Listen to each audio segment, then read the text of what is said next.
আমরা কোভিড শুনলে ভয় পাই, কিন্তু যাই হোক কোভিড এখনো বাংলায় প্রাইভেটে কে কি করছে আমরা জানি না, তার দায়িত্ব তো আমাদের নয়, তাদের পেশেন্ট দিতে হয়। আমাদের সরকারিভাবে যে রিপোর্ট আমাদের কাছে আছে, তথ্য আছে,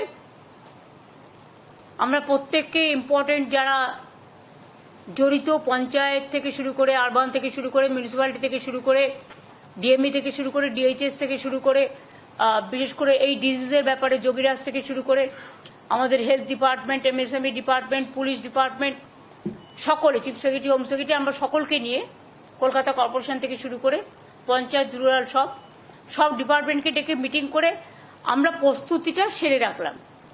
ফার্দার যদি হয়, আমরা আশা করছি ওই প্যান্ডামিক আর হবে না, কারণ WHO অলরেডি বলে দিয়েছে it is not pandemic, it is endemic, এরকম কিছু একটা শুনেছি। I may not be correct, please cross check. কিন্তু আমরা যেটা মনে করি যে সতর্ক আমাদের থাকতে হবে, কোনো প্যানিকই ক্রিয়েট করা নয়। যদি বাই চান্স সেরকম কিছু হয়, আমাদের প্রস্তুতি তৈরি থাকবে, এটা নিয়ে ভয় পাওয়ার কোনো কারণ নেই। কিছু কিছু ক্ষেত্রে যাদের কোমরবিডিটিস আছে, যাদের লাংসের প্রবলেম আছে, চেস্টের প্রবলেম আছে, হার্টের প্রবলেম আছে, বা অন্যান্য নানা রকম প্রবলেম থাকতে পারে, এবং sometimes ageing is also the factor. সর্দি কাশি হলেও আমরা ভাবি, সর্দি কাশি হলেও একটা বুকে কফ জমে থাকলে শ্বাসকষ্ট হয়, যার জন্য নেবুলাইজার করা হয়, করে ওটাকে ক্লিয়ার করা হয়।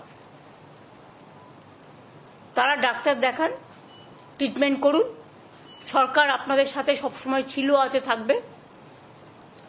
চেষ্টা করুন সরকারি হাসপাতালে চিকিৎসা করার, তাহলে আপনাদের আননেসেসারিলি